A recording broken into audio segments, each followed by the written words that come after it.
인간은 어떤 것이든 자기가 하는 일이 조금 잘 되면 자기를 드러내고 자랑하려고 하는 것 같습니다.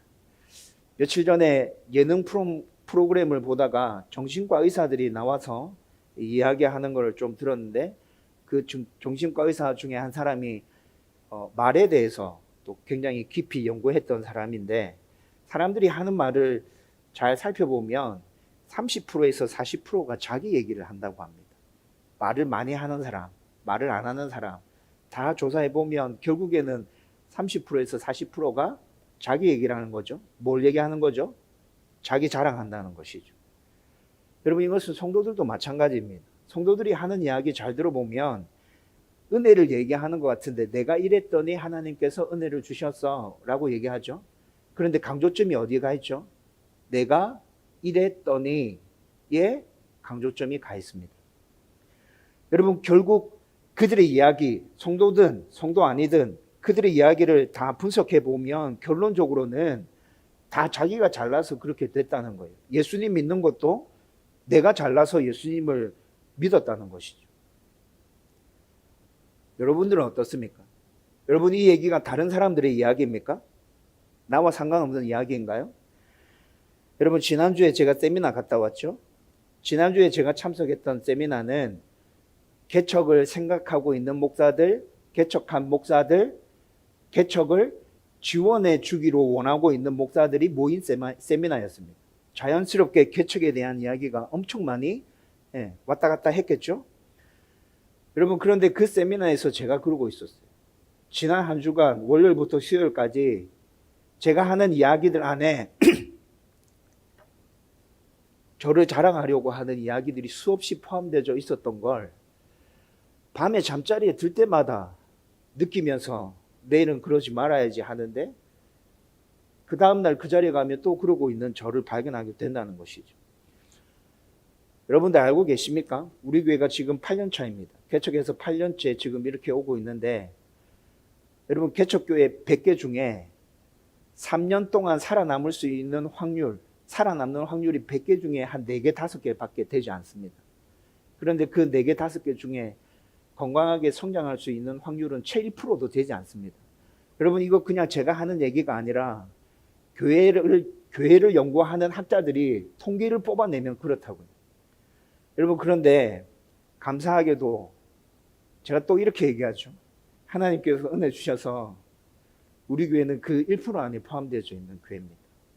여러분, 지난 한 주 동안 개척하기를 원하는 목사들, 개척한 목사들, 개척을 지원하기를 원하는 목사들이 모여서 함께 이야기를 나누는데, 우리 교회가 그 1% 안에 들어가 있구나. 여러분, 정말 감사했습니다. 그렇게 건강하게 잘 성장해 왔죠? 그래서 제 안에 자랑하고 싶은 마음이 더 컸던 것 같습니다. 새로운 모임에 갈 때마다 제가 다짐하는 게 있습니다. 자랑하지 말아야지, 교만하지 말아야지, 말하지 말아야지, 말하지 말아야지. 매번 그렇게 다짐하며 가는데 새로운 사람들을 만날 때마다 우리 교회에 대한 자랑이, 저의 자랑이 그냥 나도 모르게 툭툭 튀어나온다고요. 여러분들의 목사가 이렇습니다. 그래서 여러분들은 저를 위해서 더 많이 기도해 주셔야 됩니다. 여러분, 우리 교회가 1% 안에 들어서 그렇게 건강하게 성장하고 있지만, 여러분, 그런 목사들이 모여 있는데 가면 우리보다 훨씬 잘하는 목사들도 있습니다. 저보다 훨씬 잘하는 목사, 저보다 훨씬 빠르게 성장하고 있는 교회도 만나게 되죠. 그런데 그런 목사들과 그런 교회 이야기를 들으면 제가 주눅듭니다. 쭈그러들어요. 기가 죽어요. 왜 그렇죠? 여러분, 이런 모든 것들이 제 안에 자랑과 교만이 살아있기 때문에 그렇습니다. 자랑과 교만이 살아있기 때문에 우리 교회가 잘 서고 있는 부분들 얘기하고 싶고, 우리 교회보다 훨씬 잘 되고 있는 교회 이야기들 들으면 기가 죽고 쭈그러들고, 제 안에 이런 모습이 있다고요. 대형교회 목사님들 중에 문제를 일으켜서 기독교에 대한 안 좋은 소리들 듣게 만드는 목사들이 있습니다. 여러분, 그분들이 처음 사역 시작하셨을 때 어땠을까요? 처음부터 그랬을까요? 제가 생각할 때 그분들 처음 사역 시작하셨을 때는 하나님을 사랑했고 영혼을 사랑했고 진짜 순수한 마음으로 건강한 교회를 세우기 위해서 애쓰고 몸부림쳤을 거예요.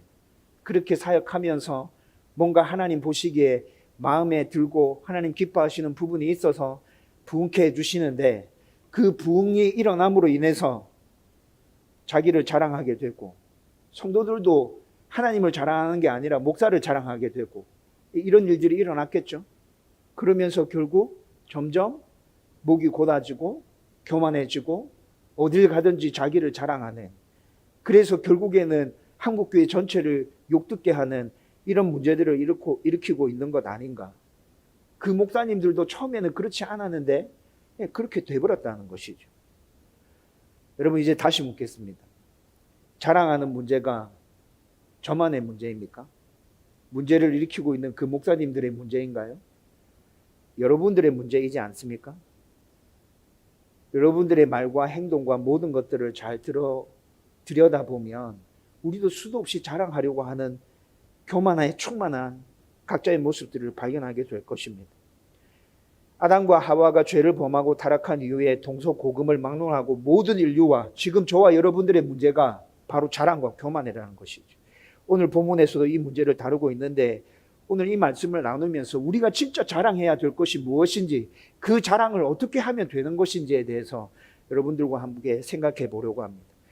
고린도 교회는 교회가 이럴 수 있을까라는 생각이 들 정도로 엄청나게 많은 문제를 안고 있는 교회입니다.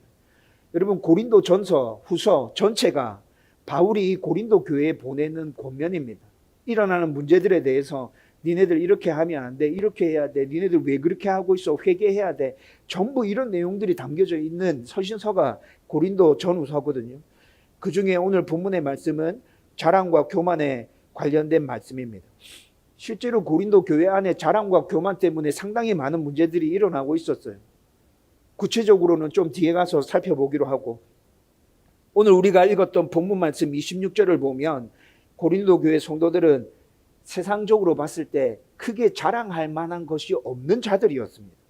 여러분 이때 이 당시에 고린도는 로마의 지배하에 있었거든요. 그런데 로마가 지배하고 있는 세상에서 사람들이 중요하게 생각하는 게 뭘까요? 오늘 본문에서도 나타났어요. 학벌 되게 중요하게 생각합니다. 권력, 힘 있는 자, 여러분 이거 되게 중요하게 생각해요. 그리고 명예, 이건 문벌입니다. 집안 좋으냐 안 좋으냐. 여러분 로마가 지배하고 있는 세상은 이런 것들이 중요하게 인식되고 지고 있는 그런 사회였다고요. 지금 우리가 살아가고 있는 이 세상과 크게 다르지 않죠? 여러분 그런데 고린도 성도 중에는 많이 배운 사람들이 거의 없었어요. 권력을 쥐고 있는 사람들이 거의 없었다고요. 문벌 좋은 사람도 거의 없었어요. 그냥 당시에 평범한 평민들, 천민들이 주를 이루고 있는 교회가 바로 고린도 교회였습니다.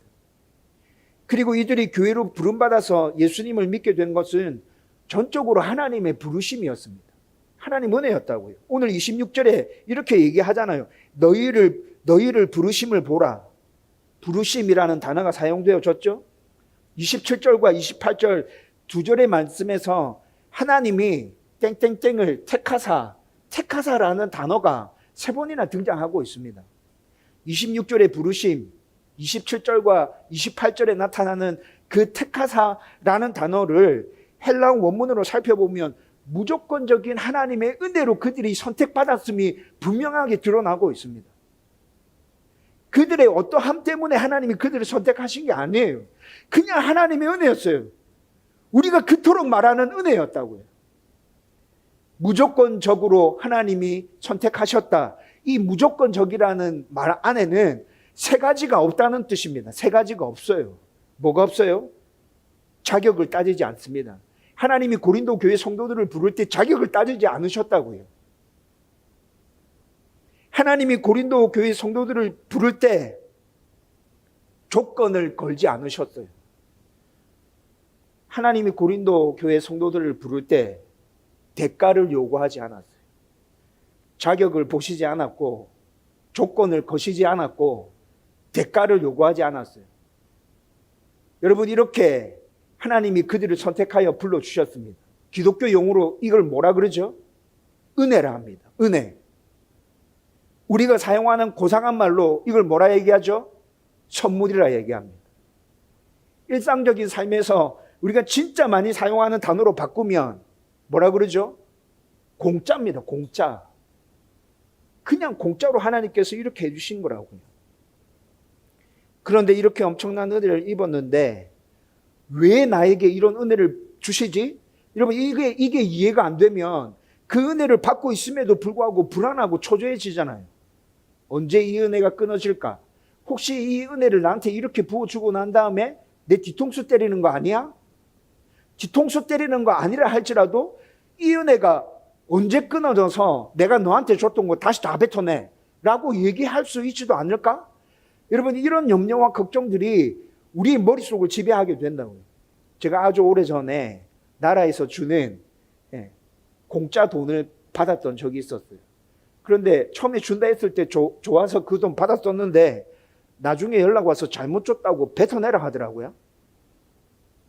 뱉어냈어요. 뱉어냈는지 안 뱉어냈는지 제가 잘 모르겠어요. 돈은 우리 집 사람이 관리해요. 그런데 그 연락을 받았던 적이 있었어요. 여러분, 은혜를 입고 있는데 내가 어떤 근거와 어떤 이유로 해서 이 은혜를 입고 있는지 모르면 여러분 그렇게 불안해진다고요. 그래서 29절에 하나님께서 왜 이렇게 놀라운 은혜를 우리 가운데 베풀어 주시는지 분명히 밝혀서 얘기합니다. 하나님 앞에서 자랑하지 못하게 하려고. 자랑하지 못하게 하려고 내가 그냥 너에게 선물을 주는 거야. 그냥 공짜로 이 모든 것들을 다 주는 거야. 이렇게 얘기하고 계시죠. 여러분, 하나님 앞에서 자랑하지 못하게 하려고 라는 이 말 안에는 엄청난 의미들이 담겨져 있습니다. 자세하게 들여다보고 곰곰이 생각해 봐야 되는 문구입니다. 여러분, 이를 좀 설명해 드리면 하나님이 이렇게 은혜를 베풀어 주시지 않으면 인간은 도무지 구원받을 수 없는 영원한 죽음 가운데서 살아야 되는 존재였다고요. 제가 여러분들에게 계속 말씀해 드리잖아요. 하나님에 대해서 깊이 생각하고 그 하나님을 제대로 알아가야 한다고. 여러분, 기독교를 비판하는 사람들이 하나님에 대한 생각과 하나님에 대한 고민을 진중하게 하지 않는 것 같습니다. 자기 생각과 자기 판단에 따라서 그냥 입에서 나오는 말들을 뱉어내면서 기독교를 비판하고 있죠. 여러분, 성경을 읽으면서 하나님이 어떤 분이신지 깊이 알아가십시오. 그 하나님을 삶 속에서 경험하십시오. 그것들이 쌓여서 여러분들의 믿음이 견고해지기를 주님의 이름으로 축원드립니다. 그 믿음 위에 서 있을 때 흔들리지 않는 거예요. 여러분, 하나님은 전지전능하시고 완전하시고 완벽한 신이라고 성경이 계속 우리 가운데 얘기해 줍니다. 우리가 생각하는 그런 신과는 차원이 다른 분이에요. 완전하시고 완벽하신 분. 그 하나님이 우리를 창조하셨고 그 하나님이 이 세상을 살아갈 수 있는 법과 원칙을 우리 가운데 제시해 주셨죠. 그런데 사람은 그 법과 원칙을 제대로 지키지 못했습니다. 그래서 하나님의 심판을 받아야 됩니다. 하나님의 심판은 모든 죄에 대해서 영원한 죽음이었습니다. 여러분, 이런 상황 가운데 처한 인간이 하나님에 대해서, 하나님의 완전하심과 완벽함에 대해서 깊이 생각하지 않고 그냥 입에서 나오는 말로 이렇게 얘기합니다. 잘못했다고요? 그러면 그 잘못에 대해서 제가 벌을 받을게요. 그리고 벌 받고 난 이후에 제대로 살게요. 그러면 되는 거 아니에요? 여러분, 많은 사람들이 이렇게 얘기하고 이런 생각들을 가지고 살아가고 있습니다. 근데 제가 하나님 어떤 분이라고 지금 말씀드렸죠? 완전하고 완벽하신 분. 여러분, 완전하고 완벽하신 그 하나님이 우리가 제대로 행하지 못한 일들에 대해서 벌을 내리시는데 피조물인 우리가 완전하고 완벽한 하나님이 내리는 그 신이 내리는 그 벌을 감당할 수 있나요? 감당할 수 있다고 생각하면 그건 하나님에 대한 이해가 부족한 거예요. 하나님의 완전하심과 완벽함에 대해서 깊이 생각해 본 적이 없는 거예요. 완전하고 완벽하신 하나님이 내리시는 벌을 피조물인 인간은 도무지 감당해낼 수가 없어요. 그리고 설사 그 벌을 감당해서 죗값을 다 치루었다 하더라도 완전하고 완벽하신 하나님이 요구하시는 그 기준에 우리가 어떻게 도달할 수 있다는 것이죠?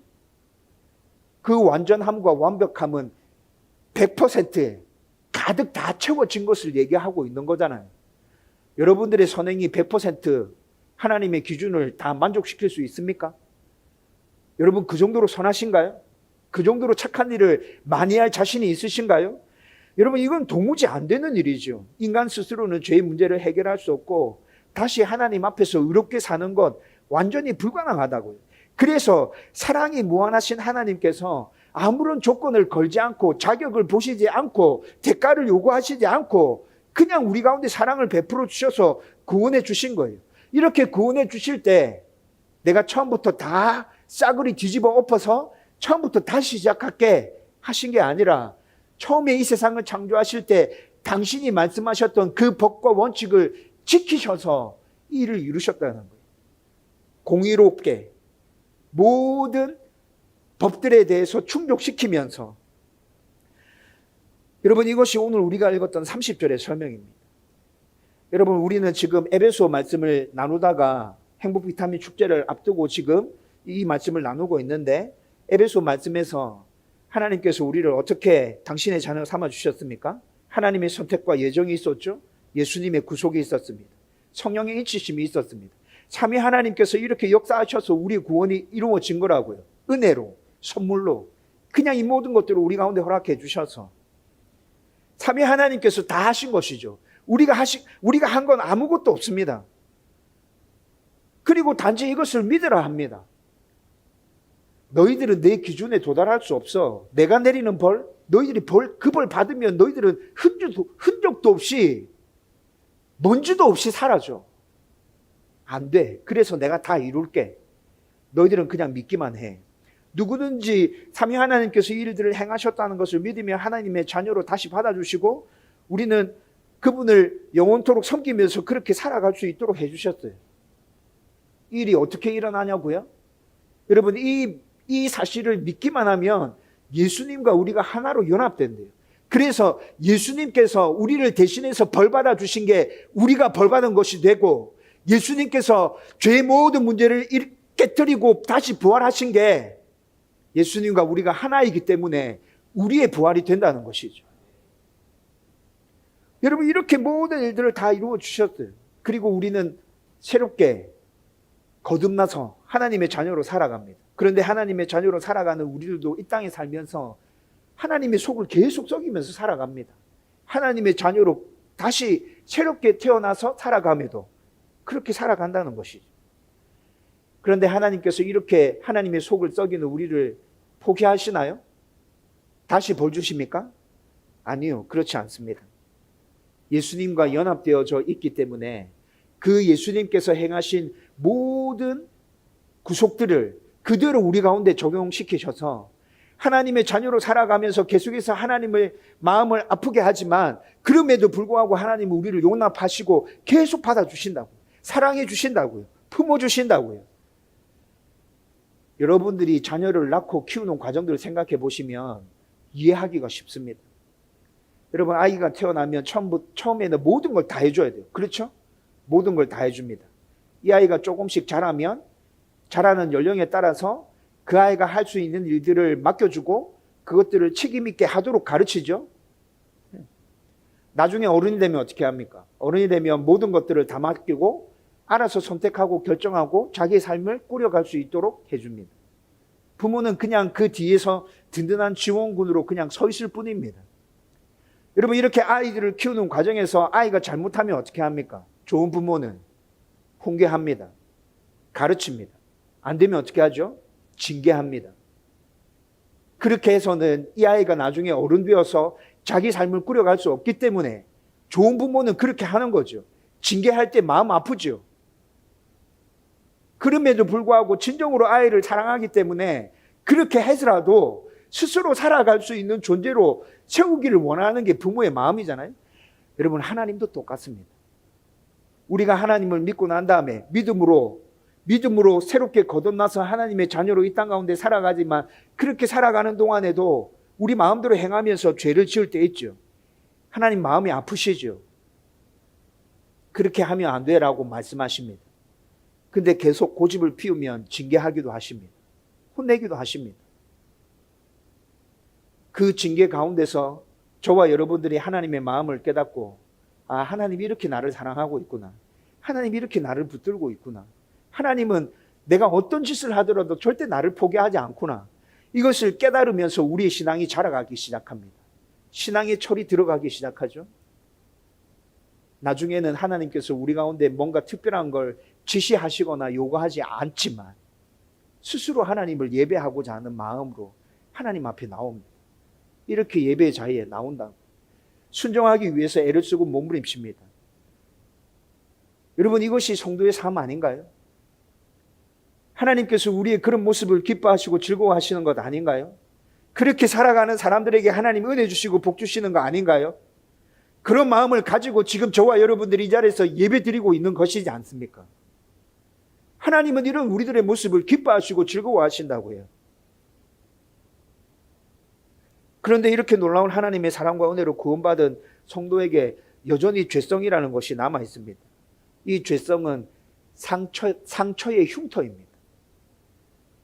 죄를 범하고 난 다음에 그 죄를 범한 일들 다 아물어지고 덮어졌어요. 그런데 우리 안에 그 죄를 범한 것에 대한 상처가 여전히 남아있다고요.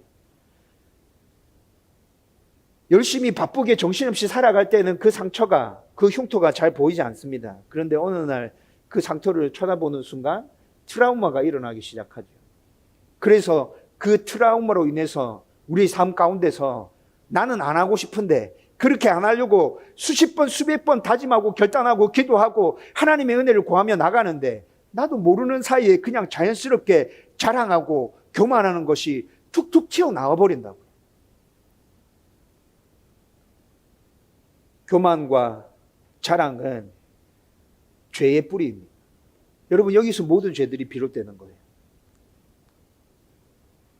그래서 하나님께서 뭐라 얘기하십니까? 하나님 앞에서 자랑하지 못하게 하려고, 자기를 자랑하지 못하도록 미련한 자들을 택하셔서 지혜로운 자들을 부끄럽게 하셨다 말씀하십니다. 자기를 자랑하지 못하도록 약한 자들을 택하셔서 강한 자들을 부끄럽게 하셨다 말씀하십니다. 자기를 자랑하지 못하도록 천한 자, 멸시받는 자, 없는 자들을 택하셔서 있는 자들을 부끄럽게 하셨다 말씀합니다.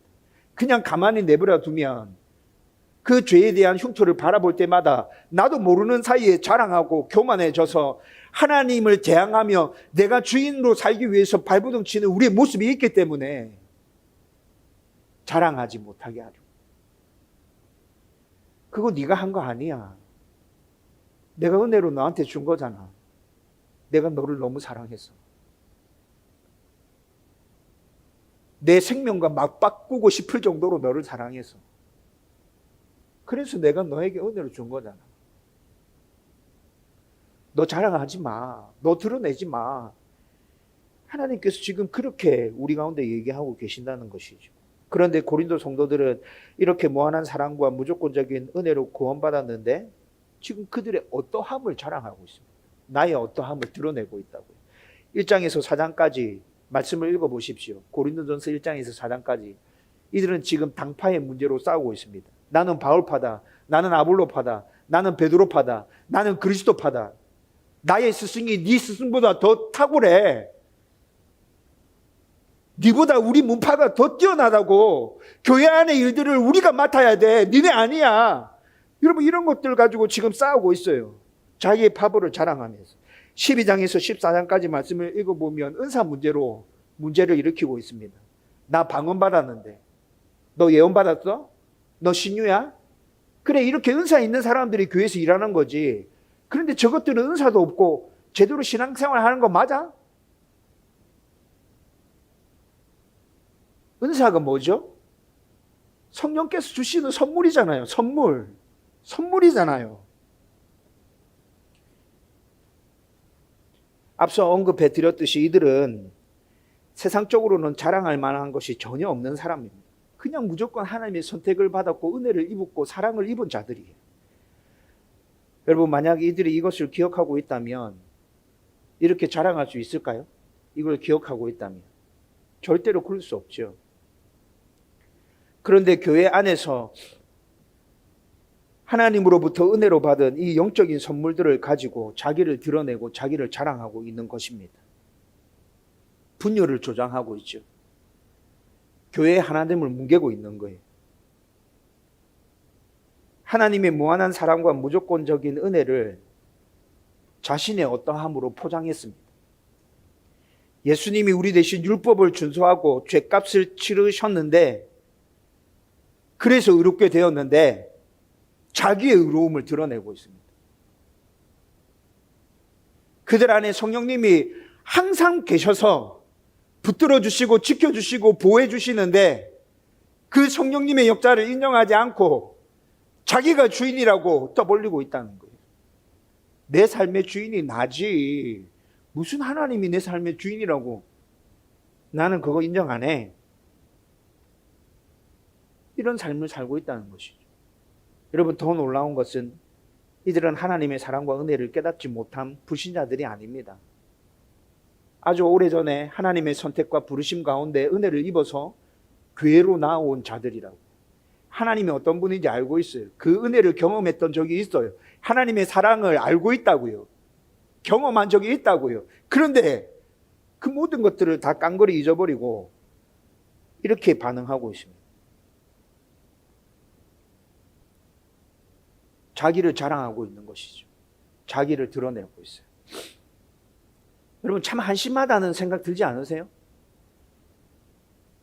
그런데 오늘 설교 서론에서 말씀드렸잖아요. 이 모습이 누구라고요? 저라고요. 지난주에 저였다고요. 여러분, 지난주에 제가 이랬어요. 지난주에 여러분들은 어떻게 사셨습니까? 그래서 바울은 이런 고린도 교회 성도들에게 예수님만 자랑하라고 강력하게 권면합니다. 예수님만 자랑해라. 예수님만 자랑해야 된다. 31절에 이렇게 얘기합니다. 기록된 바 자랑하는 자는 주 안에서 자랑하라 함과 같게 하려 함이라. 여러분, 그런데 이 말씀에서 주 안에서 자랑하라는 말에 많은 성도들이 오해를 하고 있습니다. 예수님의 이름으로 자랑하면 뭐든지 다 자랑해도 된다고 생각하는 것 같아요. 예수님의 이름으로만 자랑하면 뭐든지 다 자랑할 수 있다. 주일 성수 잘해보세요. 왜 사업이 안 돼요? 저 주일 성수해서 이렇게 잘 된 거예요. 헌금 생활 잘해보세요. 11조 잘하세요. 하나님이 주인이심을 인정하는 게 11조잖아요. 왜 11조를 떼먹어요? 11조 잘하면 축복 주신다고요. 봉사하세요. 헌신하세요. 왜 뺀질뺀질거리면서 눈치 봐요? 하나님 그렇게 우리 사랑해 주셨는데, 열심히 했더니 하나님 이렇게 해주셨는데 당신도 그렇게 하면 될 거예요. 여러분, 성도들 중에 이렇게 자랑하는 사람들 많습니다. 예수님 이렇게 믿으면 복 받아요. 예수님 이렇게 믿으면 자녀들이 잘 돼요. 예수님 이렇게 믿으면 하나님 은혜 주세요. 여러분, 그런데 이 모든 것이 누구를 자랑하는 것입니까? 예수님 자랑하는 거 맞습니까? 하나님 드러내는 거 맞습니까? 아니요. 자기를 드러내고 있잖아요. 은혜라고 말하면서 내가 이렇게 했더니 하나님께서 은혜 주셨다고 얘기하고 있는 거잖아요. 주 안에서 자랑하라는 말은 오직 주님만을 자랑하라는 말입니다. 오직 주님만을 자랑해라. 예수님의 이름을 앞에 걸고 네 자랑하지 말고 오직 주님만을 자랑해. 여러분, 이것은 구약과 신약 모두에서 말씀하고 있는 거예요. 오늘 김태용 목사님이 찬양할 때 예레미야서 9장 23절의 말씀을 읽었는데, 오늘 그 말씀 여러분과 같이 한번 읽어보십시다. 다 같이 읽겠습니다. 시작. 여호와께서 이와 같이 말씀하시되 지혜로운 자는 그의 지혜를 자랑하지 말라. 용사는 그의 용맹을 자랑하지 말라. 부자는 그의 부함을 자랑하지 말라. 자랑하는 자는 이것으로 자랑할지니 곧 명철하여 나를 아는 것과 나 여호와는 사랑과 정의와 공의를 땅에 행하는 자인 줄 깨닫는 것이라. 나는 이 일을 기뻐하노라. 여호와의 말씀이니라. 아멘. 여러분, 이 말씀이 지금 뭐 얘기하는 거죠? 너의 어떠함을 자랑하지 마. 하나님 자랑해. 하나님 자랑해. 너 성공했어? 너 출세했어? 너 자녀들 잘 나가? 너 건강해? 그런 거 자랑하지 마. 그냥 여러분, 하나님 자랑하는 말이 어떤 말인지 이해하기 쉽게 말씀드릴까요? 그냥 하나님을 인정하고 하나님이 하나님 되심을 선포하십시오. 하나님은 이 세상 만물의 창조주야. 하나님은 나의 좋으신 아버지야. 그 하나님이 신실하셔서 나를 지금도 붙들고 계셔. 그 하나님이 지금도 이 세상 만물을 다스리고 통치하셔. 인간의 생사화복이 하나님 손에 달려있어. 여러분, 이것이 하나님을 자랑하는 것이라고요. 바울은 오늘 본문에서 신학의 관점에서 예수님을 자랑하라 선포하고 있습니다. 여러분, 예수님이 뭐를 자랑해야 됩니까? 하나님이신 예수님이 우리를 구원하기 위해서 이 땅에 사람으로 오셨어. 율법을 집행하시는 분이 율법을 집행하는 자리에 있지 않고 그 율법을 지켜야 하는 자리로 낮아지셔서 우리가 지키지 못한 모든 율법을 우리 대신 다 지켜주셨어. 그분 그렇게 하지 않아도 되는데, 하나님이신 예수님이 우리가 율법을 지키지 못한 그 죄를 대신 다 짊어지시고 십자가에서 우리 대신 돌아가 주셨어. 부활하심으로 죄의 결과까지도 다 깨트리고 완전하게 죄의 문제를 다 해결해 주셨어. 지금도 그 예수님은 임마누엘로 우리 곁에 계셔. 영원토록 우리를 붙들고 계셔. 예수님은 나의 구원자야. 예수님은 나의 친구야. 예수님은 나의 상담자야. 나는 힘들고 어려운 문제 있을 때 다 예수님한테 가져가. 우리에게 유익한 모든 것들을 다 주시기 위해서 우리 대신에 하나님 요구하신 것들 대신 다 이루어 주셨던 분이 바로 예수님이에요. 예수님은 복음이야. 여러분, 복음이 뭐죠? 기쁜 소식. 여러분, 예수님이 복음입니다. 여러분, 십자가가 복음이 아니고요. 십자가는 복음 안에 포함되어 있는 거고요. 예수님이 복음이라고요. 예수님이 기쁜 소식이라고요. 우리는 그 예수님을 자랑해야 된다고요. 우리의 삶 속에서 그 예수님을 드러내야 된다고요. 여러분, 이렇게 예수님 자랑하는 게, 제가 뭐라 그랬죠? 이렇게 예수님 자랑하는 게 전도다. 여러분, 전도 어렵게 생각하지 마세요. 예수님 자랑하는 게 전도입니다. 여러분, 이 사실을 기억하고 예수님 자랑하는 저와 여러분들 되기를 주님의 이름으로 축원드립니다. 이제 말씀을 정리하려고 합니다. 여러분, 다음 주면 행복 비타민 축제입니다. 행복 비타민 축제 할 때마다 여러분들보다 저에게 엄청난 부담감이 있습니다. 얼마나 오실까? 이번에도 성도들이 마음을 모아줘서 열심히 따라와 줄까? 전도하러 나갔을 때 혹시 이상한 눈빛으로 나를 바라보는 사람들 또 만나지 않을까? 가끔씩 그런 사람들 만날 때가 있거든요. 여러분, 이상한 눈빛으로 저를 쳐다보는 사람들 만나면 목사님 저도 기분 나쁩니다. 그 사람들한테 뭔가 한 소리 해주고 싶습니다. 이런 염려와 걱정들이 있어요. 오늘 칼럼에 그럼에도 불구하고 왜 행복 비타민 축제를 계속하는지 적었습니다. 여러분들 읽어보십시오. 다음 주에 우리는 행복 비타민 축제 해야 합니다. 열심히 전도했습니다. 열심히 기도했습니다. 여러분들이 저에게 주신 VIP 기도 제목들 들고 매일 아침마다 기도했다고요. 그런데 여러분들은 보통 전도라고 생각하면 길거리에 직접 나가서 하는 노방전도, 그리고 뭔가 말로 예수님에 대해서 이야기하는 전도를 굉장히 많이 생각하는 것 같아요. 그렇게 생각하면서 부담을 느끼는 거고, 저도 그런 생각들을 하기 때문에 부담 느끼고 있는 것이죠. 여러분, 오늘 저와 여러분이 나누었던 이 말씀에는 바울은 예수님 자랑하라고 고린도 성도에게 아주 강력하게 권면했습니다. 그리고 제가 여러분들에게 또 말씀드렸습니다. 예수님을 이렇게 자랑하는 것이 전도라고. 그렇죠? 그러면 우리는 여기서 생각해 봐야 합니다. 예수님을 효과적으로 잘 자랑하기 위해서는 어떻게 하면 될까? 여러분, 이거 생각해 봐야겠죠? 여러분, 이 질문에 대해서 제가 가지고 있는 답은 말로 하는 자랑보다 삶으로 나타내는 자랑이 더 강력하다는 것입니다. 여러분, 어떻게 생각하십니까? 동의하십니까? 말로 하는 자랑보다 나의 삶 속에서 드러내는 자랑이 더 강력하다. 임마누엘이신 예수님, 나와 지금 함께 계시는 그 예수님, 복음 자체이신 예수님, 그 예수님과 행복하게 동행하면서 살아가는 모습을 내 삶 속에서 계속 보여주는 거예요. 옆에 있는 사람들에게, 가족들에게. 친구들에게, 이웃들에게, 동료들에게 그들과 똑같이 문제와 염려를 안고 살아가고 있습니다. 걱정됩니다. 그럼에도 불구하고 나를 무너뜨리지 않는 평안함이 내 안에 있는 모습들 사람들에게 보여주는 거죠. 니랑 똑같은 문제 나도 있어. 그런데 나는 그 문제 앞에서 주저앉지 않아. 쓰러지지 않아. 세상과 다른 기준을 가지고 살아갑니다. 사람들은 우리 보고 얘기합니다. 니 그렇게 살면 안 돼. 망해. 너 끝나. 아니요. 그런데 우리는 꿋꿋하게 잘 살아가고 있거든요. 그 모습을 사람들에게 보여주는 거죠. 나와 가족과 직장과 생업에 하나님의 은혜가 흘러넘치고 기쁨이 넘치는 것. 상황이 어떻게 됐냐에 따라서 우리의 감정이 올라갔다 떨어졌다 하는 게 아니라 그냥 어떤 상황이든지 하나님의 은혜 가운데서 잔잔하게 기쁘고 즐거움이 흘러넘쳐서 그냥 내 삶을 오롯이 감당해내는 우리의 삶의 모습을 그들 가운데 보여주는 것이라고. 여러분들이 이런 삶을 살면 그들이 물을 겁니다.